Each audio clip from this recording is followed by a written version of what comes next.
You are listening to Claret and Blue, an Aston Villa podcast brought to you by Birmingham Live.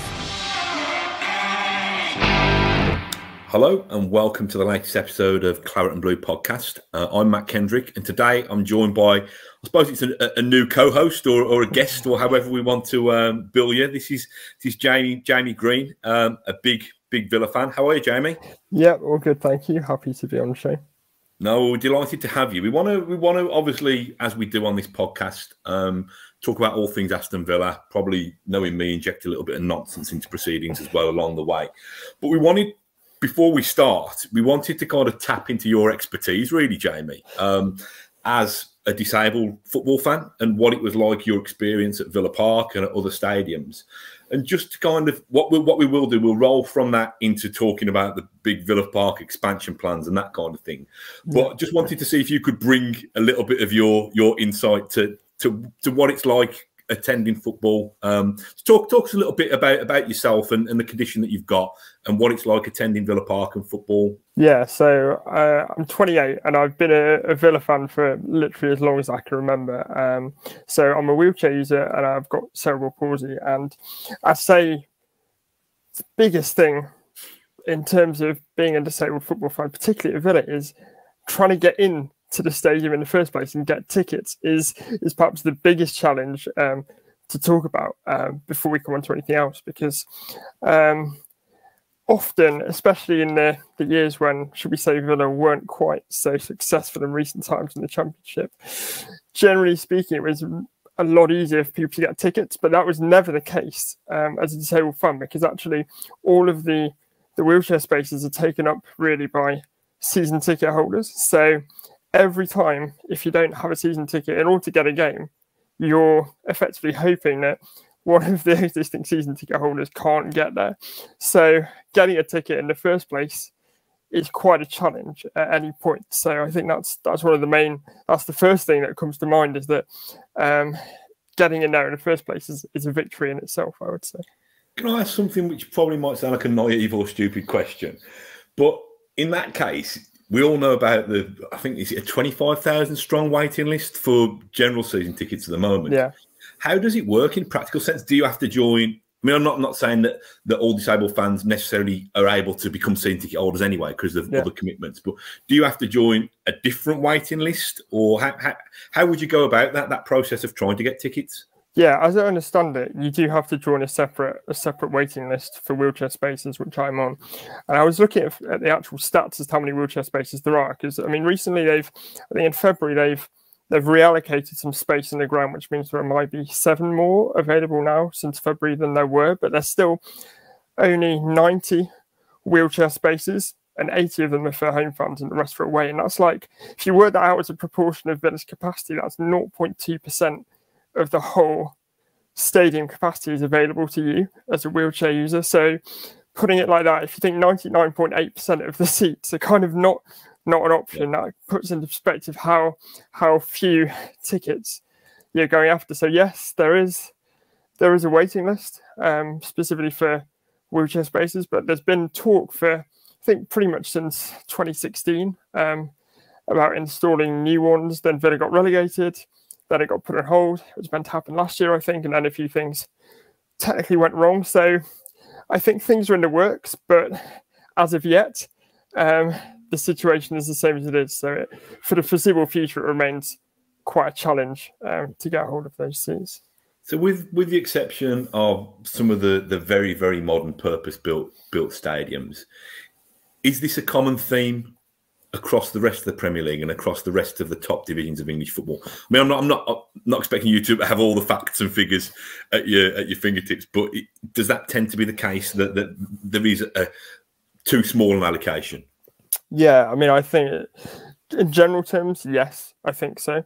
I mean, again, there was a report which is now a good 7 or 8 years old, but a lot of the findings still stand, which said there were only 3 Premier League teams, I think, who had the recommended number of wheelchair spaces proportionate to their stadium capacity. So it's definitely not just Villa, but I think at that time Villa was in the bottom 3 for the kind of worst performing in that sense. So yeah, Villa are not alone by any means. And I think another issue is viewing. So thinking about my away trips, the first one that comes to mind is Fulham, which is Craven Cottage is great. It's a lovely ground, but you're effectively, as a wheelchair user, you're kind of on a concrete block where you have to kind of peer over other people in order to get a decent view. And yeah, I think the viewing platforms, that's one thing that is really good about Villa. If you get a space, the view is very good. But there are some other away grounds where you're struggling to see the action, which depending on how Villa played could be a blessing. But generally speaking, it is nice to be able to see what's going on. That's it. Some weeks you wish you could have a seat that comes with curtains, don't you? But yeah, exactly. So in terms of accessibility to the stadium right now at Villa Park, before the next expansion plan actually gets in motion, what's it like? Do you tend to travel to games by car, by train? How does it work? Yeah, so the travel is an interesting one. So I'm based in Oxfordshire, so a fair distance from Birmingham. But I'm looking at my older brother, whose fault it is really that I'm a Villa fan, is a season ticket holder. So I generally get the train to Birmingham International when he picks me up in the car. We drive to the ground. Yeah, I mean, travel I think is a massive issue, and often disabled fans don't have as many options in terms of public transport. Often, for example, getting on a bus, there's often only 1 or 2 wheelchair spaces, so they often are reliant on fewer methods of transport. I mean, once you get in the ground, it's actually not too bad, but I think a more general issue, I think, which we'll probably talk about with the expansion, is that a lot of people say that getting in and out of Villa Park is a bit of a nightmare. So I'm hoping that whatever plans they have with their expansion might at least go some way to addressing that as well. So currently, without wishing to put too many words in your mouth, currently, I mean, you don't have to worry about this because you get your brother coming to collect you from Birmingham International. But what would, if I said to you, Villa play on Saturday and you need to get from Oxford to Whitton Station or Aston Station and go from there, would that fill you with horror? Or? I've done it once when my brother couldn't come, and I persuaded one of my friends at uni to come with me. Let me put it this way: it's not an experience that I would like to repeat in the near future. I seem to remember, I think Villa had let in 2 late goals. I think it was going to Preston, and it was 2-2 draw or something. And I had to rely on a very helpful, to be fair, Preston fans who were kind of stopping my chair from being buffeted about on the most packed train you can imagine. And I remember thinking, I'm doing this once, but I'm not too keen on doing it again. So yeah, I think if it wasn't for my brother and that situation, I think getting there would be unless you live really, really locally within walking distance, is a challenge. I'm probably showing a bit of ignorance here again, Jamie. But so, am I right in thinking that the disabled viewing platforms at Villa Park, do they still sit in the middle of the Trinity? Yeah, so they're in the middle of the Trinity. Kind of well, actually, no, there are different ones. There's either one towards one end, and then there's the one that are nearer the whole end, which I mean, the view, and there's some also on the halfway line, which are great. So I would say the viewing platforms are really quite good. Most of them have seats, so the person with you can sit next to you, which is good. Some of them are seats behind, which I always think is a slightly odd thing, because if you're going with someone, you don't want to be constantly kind of turning around to see their... So the helper would sit behind you? Yeah, which or in front. Well, I've been on a bus, isn't it? Yeah, which I don't really see. Like, you don't go... If you're going with your mates to a match, you don't tend to deliberately get seats on like different rows from each other. I don't know why that would be any different for wheelchair users. I mean, you're also technically only allowed to have one friend, really, because you only get one seat next to you. So I mean, tough if you want to take a big group with you, because you're only taking one. So yeah, but no, any such problems finding one friend would be hard enough. But yeah, I mean, to be fair, the view is really good, and I have to say that the people in charge of accessibility are really decent. I think there are a lot of good aspects. I think it's just the infrastructure could do with a bit of updating, really. If it was Jamie's kind of 5-point plan to revolutionise, disabled supporter access at Villa Park and other stadiums, we've ticked off more tickets available. I think we've ticked off actually put you next to your friend rather than in front of your friend. The transport, which we will touch on in more detail. I don't know. I suppose we can't give you too much luxury, because otherwise you'd have to be in the posh corporate boxes. Yeah, right, exactly. I think the viewing screen help. I don't know. I think one of the things. I mean, the first thing to say is I can only really talk about it from my own experience. I've got a physical disability, but obviously disabled is a very broad term, so there will be different people for hearing loops or certain other like commentary features. I know Villa Park has got a couple of sensory rooms, which are relatively new in the last 2 or 3 years, so that's all really positive stuff. I think in a more general sense, from my point of view, booking tickets online is only something that you've been able to do quite recently. For a long time, tickets went on sale to Claret members at like 5 p.m. on a Friday, and if you were disabled, you had to kind of take your chances on a Monday morning to try and get tickets. So you can now buy them online, but that's a very long process. And I think what you really want, you don't, as a disabled fan, you don't really want any special treatment. You just kind of want to have an equal experience to everyone else in the ground. So that means being able to get tickets in the same way as everyone else, not having to spend hours on the phone to try and sort out access, being able to travel easily to and from the ground, and just having that reassurance that when you go there, nothing's going to go wrong. Because the first time I went, after quite a few years, when I moved down south, I realised that my space had been double booked. So there was someone else who thought that they were sitting in the same place. So I think just having that awareness from the ticket office staff that things need to work, and if you're booking a wheelchair space, you can't just move into another seat somewhere else in the ground. It really is important that you get what you need. And in terms of away grounds, just having that maybe more information from Villa as to what to expect. I know they're not in control of it, but having more of a standardized system, because you get brilliant experiences where you have a great view, everything's fine, plenty of space, and you get others where you're sat on a concrete block and you're thinking, maybe this wasn't quite what I signed up to. So a little bit more of a standardized system, I think, would help give disabled fans a lot more confidence to attend matches just like anyone else on a regular basis. So it's just knowing that you can attend the game safe in the knowledge that it's going to be as low maintenance an excursion as possible. Because as a disabled person, you're often having to plan ahead.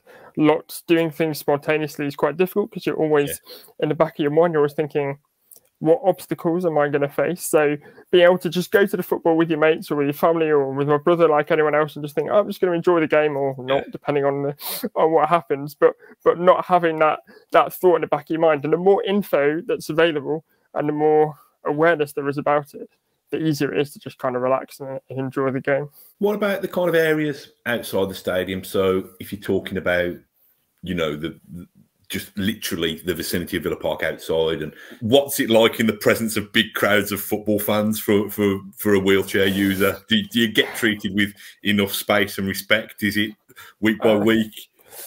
I'm just thinking about away games specifically here. The concourses are absolutely packed. So one that comes to mind is that I don't think often, to be fair to people, I don't think they're often awkward. It's very, very rare that I've come across fellow fans being deliberately awkward. It's just the fact is that as a wheelchair user, you are on a lower level than the vast majority of people who are stood up with their beers or like just crowded around, and trying to navigate a space through those crowded areas is a challenge at the best of times. I think in away games, especially, because there just seems to be less space for whatever reason. So I think almost, and I think you could say this a lot in sense of accessibility, you need somebody who's a wheelchair user to almost walk through those steps and identify those pressure points where you think, could do with a bit more space here, or could do with a particular route through, because often you think until you get someone to actually walk through it, those concourses might seem okay if you're stood up and you're able to kind of squeeze through small gaps. But if you've got a chunky motorized wheelchair and the horn that you usually use is no use because they're all chanting extremely loudly about Alan Hutton, then it's then it doesn't quite work, I think.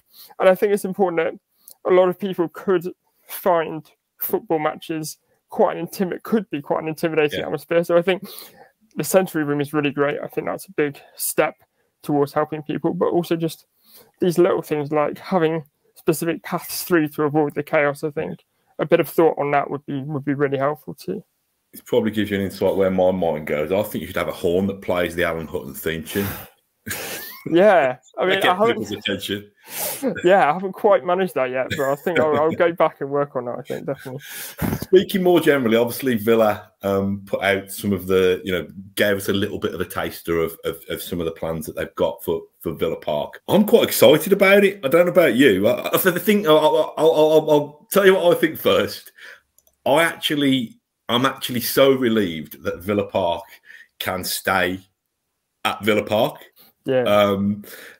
And not only do we seem to have owners who want to expand the stadium so that it's a stadium befitting, hopefully, of big European nights and, tournament football and that kind of thing, but they seem to want to keep the tradition and not, make it modern enough and make it accessible enough, but not lose some of the magic and some of the beauty of Villa Park. As we talked about, the huge general waiting list for season tickets, it's got to be a good thing that we're expanding the capacity. I think it's great, and I think it's unthinkable that Villa could play anywhere but Villa Park. So the fact that they're looking to work with what they've got and make it a modern stadium for a team at least looking for European football, I think that's a really, really positive thing. What do you think it would take us? I mean, probably a couple of years till we see the actual fruits of this project. But what do you think we would have to achieve as a football club? I know we've got this big, long waiting list. It's one thing putting your name on a waiting list. It's another committing your 500, 600, 700, 800 quid a year for your season ticket. To pack out a 50,000 seater every week, what do you think we'd have to achieve? Do you think we'd have to be kind of European contenders most years, or? I think so. I think you only need to kind of look back in the last few years when Villa haven't been playing well, then you really struggle to sell out the ground. So I think 50,000 is about right. I think it's a bit more, but it's not. I think if we get to 60,000, you start thinking, how many teams, no matter how well supported, how many manage to bring in that many on a weekly basis? So I think European football definitely, or at least challenging for it on a regular basis is what they need to do. And I think if they do that, I mean, look, the signings they've made the last couple of years, and then this year, Diego Carlos, Kamara, that suggests that they're building to that level. So, I mean, we'll see how it goes, but the signs are certainly good so far. And how many disabled spaces do you think there should be in a 50,000 capacity? How many? I mean, it's hard to put a number on. I did actually look. I did a search on all of their material, whether they mentioned the word like disabled or wheelchair. The thing, they have promised an uplift in disabled seating. Now that's suitably vague. So I think what it means is they'd like to increase the number of wheelchair spaces without actually putting a specific number on it. I mean, I think it needs to increase. To be honest, I think at least double. It wouldn't be an exaggeration to say they probably need double the amount that they've currently got, because they've only got, as it stands, about like 40% of the recommended spaces for a stadium of Villa Park size. So there's still a long way to go, basically. But I'm glad it's in the plans. I know that more wheelchair spaces are in the plans anyway, so it's good to see it there. But as this has been talked about for a few years, I'll believe it when I see it, and if I see it, I'll be really, really pleased, because it will mean lots of fans who might not otherwise have been able to get the chance to go watch Villa will be able to go and support the team just like anyone else. No, I think you're right, and it is suitably vague. I know that Villa are hoping to kind of open a consultation process and get people involved. So I'm not trying to create extra work for you, Jamie, because I know you're a busy man with your fingers in various pies anyway. But I think it's really important as part of that consultation that the kind of disabled voice is heard, really. Can I ask you a question? And this might be loaded because I've got my own thoughts on it.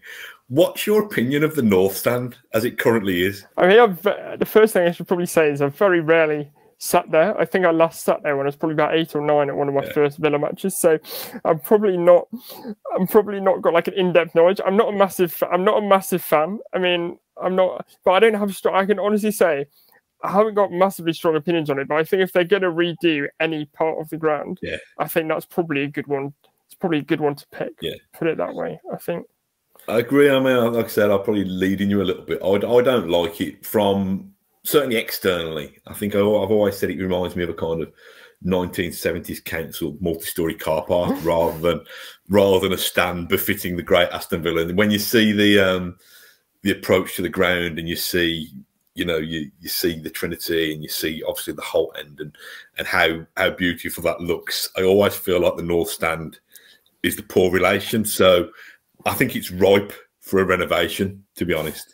Yeah, I think Villa's overdue for a bit of a revamp. I think it's definitely something, because I know there's lots of talk about Villa at the moment, like they're getting a new crest and all that kind of thing. But I think really long term, the stadium is the big thing that's going to really help Villa to kind of progress. And it's great that they're buying all these players, and you can see there's a definite change in getting players who are going to perform pretty much now. We're not getting promising players for the future. We're getting people now, and I think.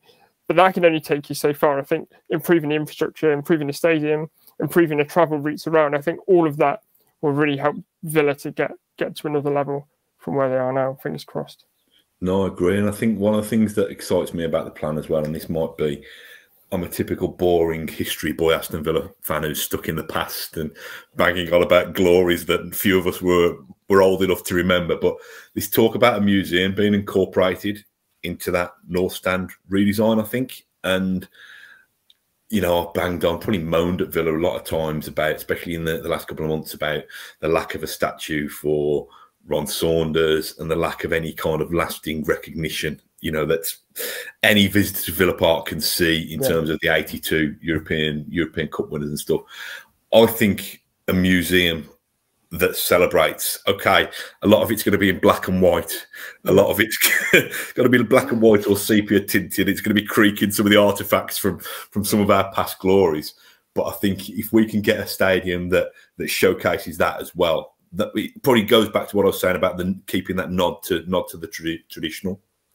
Yeah, absolutely. I think it's easy to forget, given, at least by the last couple of years, given the difficulties that Villa have had, what a rich history they have, one of the founding members of the Football League, all that kind of thing. And I think there's so much to celebrate about that. And I think it's really important that new generations of fans are able to see it and find out about it if they don't already. And I think my impression, at least, is that the owners really get that sense about Villa, that it does have that tradition, and that, yes, they're planning for the future. And yes, we want to make Villa as big and successful as possible. But all the while keeping in mind, that sense of tradition. And the museum, I think, is a really, really good idea that I think will hopefully prove really popular.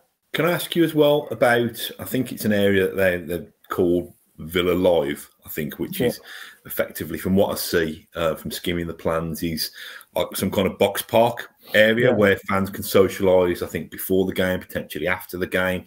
I think I read somewhere that it could potentially be open on away matches and fans could congregate there. Don't know how that fits in with a 3 p.m. blackout, whether that still lasts. Can't imagine Villa doing it on a dodgy stream. What do you think of that as a proposal, that kind of area? I think it's good. I think my impression is that the more reasons you can keep people at the ground and make it somewhere where they can have almost a day out, you know, rather than just feeling like, all right, I'll come watch football, then there's not much to keep me there. I think that's got to be a good thing. And I would also guess that it will help in terms of transport and travel. If not everyone is running out at the same time, then you've got a reason to keep some people in. So it might actually make the flow of people out of Villa Park a bit easier, because you're giving those people a way to hang around. And actually, what would you rather do? Would you rather spend half an hour or 45 minutes sitting in your car, or you could spend that time in one of those entertainment places and just wait until things clear? So I think that would be a really good way, and that's something Villa can control themselves as well. I think that would be a really good way of making the whole kind of football experience a more entertaining and hopefully a more pleasant one as well. I think that's the key benefit that you've just nailed there for me, in terms of dispersing the crowd at different intervals rather than 40,000 or 50,000 all leaving at once. I don't know whether we have many 3 o'clock kickoffs now, but if you can keep fans behind after that and they can watch whatever the 5:30 kickoff is in the Premier League on a big screen, or you're doing highlights or post-match interviews with the players that you're showing on a screen in there. I actually think, and I don't wish to be too cynical about it, I think you've got more chance of making a facility work like that on match days. I'm still a little bit dubious over whether Villa Park can be this venue. You know, I think they said that we want Villa Park to be a venue more than 19 Premier League games a year, which is fine. It probably won't be too many FA Cup games because we get knocked out by Manchester United in the third round. But I think the thing for me is, how do you make Villa? I'm not expecting you to have the solution to this, but how do you make Villa Park in the area of Birmingham that it's in, how do you make that an attractive place to be on those non-19 days? I think they tried it with the Holt pub in the past, which I think used to be open quite regularly, and then started kind of being less and less. There used to be, I can't remember what the there's a restaurant that they opened up in one of the hospitality lounges that was a really nice restaurant, but that didn't stand the test of time. Yeah. So that's a real challenge, isn't it, to make Villa Park an all year round venue? It is tricky, and I think particularly with football it's tricky because people have quite strong attachments to particular clubs, and like how are you going to make, for example, Birmingham, Wolves, West Brom fans want to come to like a kind of conference at Villa, or how do you make that into an area where fans of other clubs will want to kind of spend time there in a non-Villa related way? Because it sounds silly, but if you're only limiting your potential audience to other Villa fans, then you're missing out on the vast majority of people. So it's getting away from that kind of parochial tribal nature of football and trying to reposition it as a place for everyone. I think it sounds obvious, but the fact that Birmingham is geographically very central is a good thing. Yeah. And I think it gives they've got a wide potential area for kind of attracting people to spend time at Villa, even if you think away from the football. But yeah, I think that's something which needs a lot of thought to make it. Yes, it's great that it's the home of Villa, but making it attractive for lots of different people, whether they're football fans who support other clubs or whether they're just looking for a decent venue. Yeah, I wonder if, I know Villa have good conference facilities anyway. I wonder if, I know until recently the Foo Fighters were due to play there. I wonder if it just becomes more of a kind of gig venue as well. But yeah, these are issues that can trouble different minds other than ours. I wanted to have a quick chat with you, Jamie, just about probably your optimism and your expectations for the season on the pitch. I think you've touched upon the fact that Villa seems to be very much in a recruitment phase that is all about the here and now rather than what might happen in 3 or 4 years.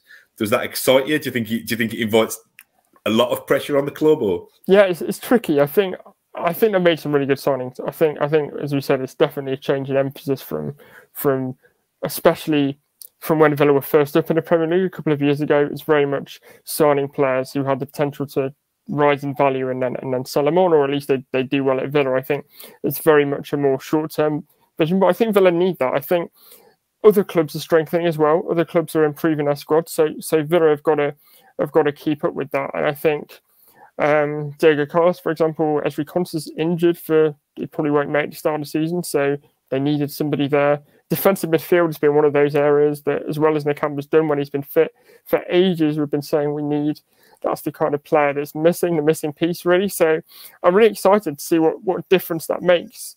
My only slight concern is that they haven't got a particularly challenging start to this season, but then you can see the newly awaited and newly promoted team on the opening day. I mean, that didn't go very well last year. So we've tried that already. It didn't go very well at Bournemouth 6 years ago either, did it? So I think it did that day, but that was as good as it got. So my only slight concern is that if they don't start really well, then the pressure builds, the more tricky fixtures come. Because I think it's fair to say, I very much support Steven Gerrard, but I don't think it will take that many poor results for people to just think, are we in the right direction here? Because yes, the signings are great, but that also brings with it a certain amount of pressure to perform. So if they start well, then that's great. But if they start slowly, then pressure will build. My instinct is they'll be okay. I think they'll start the season a better team than they ended last season. So I think that's got to be a good thing, really. Let's say Villa's highest position in the Premier League since we've returned from the Championship. That would be a good barometer for success, or do you think it's European football or nothing this year? Or I think so. Villa are 11. They got 11. Top 10 would be great. I think top 8 is the aim. I think top 8 would be a very, very good season. I've seen some people talk top 6, but then that requires you knocking one of the existing top 6 out, and then we don't forgetting Newcastle that are going to be challenging in a way they haven't before. There's Leicester, there's West Ham. It's all those teams that are often up there. So I think top 8 would be ideal. Top 10 is probably the most realistic. I know people want to build and people want to do better than that, but I think that would at least signify some progress. I think if Villa spend too long in the bottom half, I think people might started getting a bit restless. But I think we'll aim for top 8, and if we get top 10, I think I'll be pretty pleased. I think I'd settle with top 8. I do want those European nights back, though. You know, I've got a little bit jealous, even the likes of Leicester and West Ham, which probably compete in the lesser European competitions. It's still European football, isn't it? So what I was going to ask you, and I won't keep you much longer because I know, like I said, I know that you're a very, very busy man. Just talk me through briefly kind of how you became Villa, though, because you said it's all your brother's fault. Yeah, so he was attracted by Villa being kind of decent in the like early 90s, and then they won the League Cup 94-96. Obviously, that's the last major trophy they won, and I was 2 years old, so I have no recollection of that, sadly. So pretty much ever since then. I grew up in North Yorkshire. Needless to say, there weren't many Aston Villa fans in North Yorkshire. So, I mean, it acts as a good conversation starter, but mostly people just kind of feel pity for you. So, although recently the tide has changed a bit. So, yeah, I was very much... I inherited it from my brother. Every photo pretty much you see of me as a young kid, I've got one of the various Villa tops on. You can pretty much date when the photo was, judging by the Villa kit that I was wearing. I think one of my strong early memories is when Villa were on like the BBC for kind of, they hardly ever were, but it was one of those classic FA Cup third round ties against Man United. It was the one where they went 2-0 up.